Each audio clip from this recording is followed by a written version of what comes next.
তাহলে ফার্স্টে প্যারেন্ট ক্লাসে কনস্ট্রাক্টরটা কল হবে, তারপরে চাইল্ড ক্লাসে কনস্ট্রাক্টরটা কল হবে।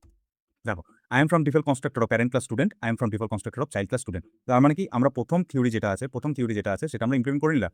In Java every constructor must call it's parent class constructor. বুঝে গেলে? এবার ধরো আমি এটা কল করলাম, ধরো আমি কল করলাম। এবার যারা প্রোগ্রাম জানে না কিংবা যারা নতুন শিখছে তাদের হিসাব মতন কি হবে, এখানে একটা এরর আসা উচিত। কারণ কি, থিওরি হিসেবে কি বলছে, in Java every constructor must call it's parent class constructor. কিন্তু যখন এই ডিফল্ট কনস্ট্রাক্টর কল হবে, যখন এই অবজেক্টটা ইনিশিয়ালাইজ হবে, ডিফল্ট কনস্ট্রাক্টর কল হবে, তখন তো আমরা সুপার কিওয়ার্ড ইউজ করে প্যারেন্ট ক্লাসে কনস্ট্রাক্টরটাকে তো কল করিনি। তার মানে হিসাব মতন এরর আসা উচিত। চলো রান করি। হলো,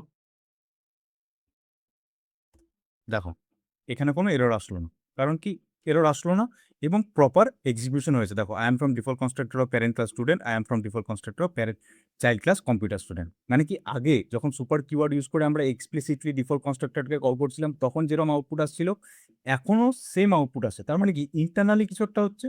কি হচ্ছে সেটা হচ্ছে এটা, ইফ নট ডিফাইন, এখানে আমরা ডিফাইন করিনি। If not define, it will implement super internally and automatically call parent class constructor.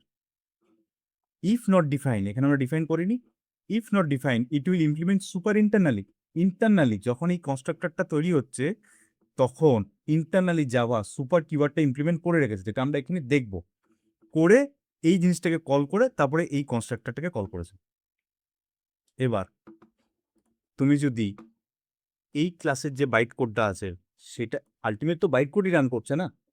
এই বাইট কোডটাকে তুমি যদি দেখো, চলো দেখুন, জাভা পি মাইনাস সি, কোন ক্লাসের, কম্পিউটার স্টুডেন্ট।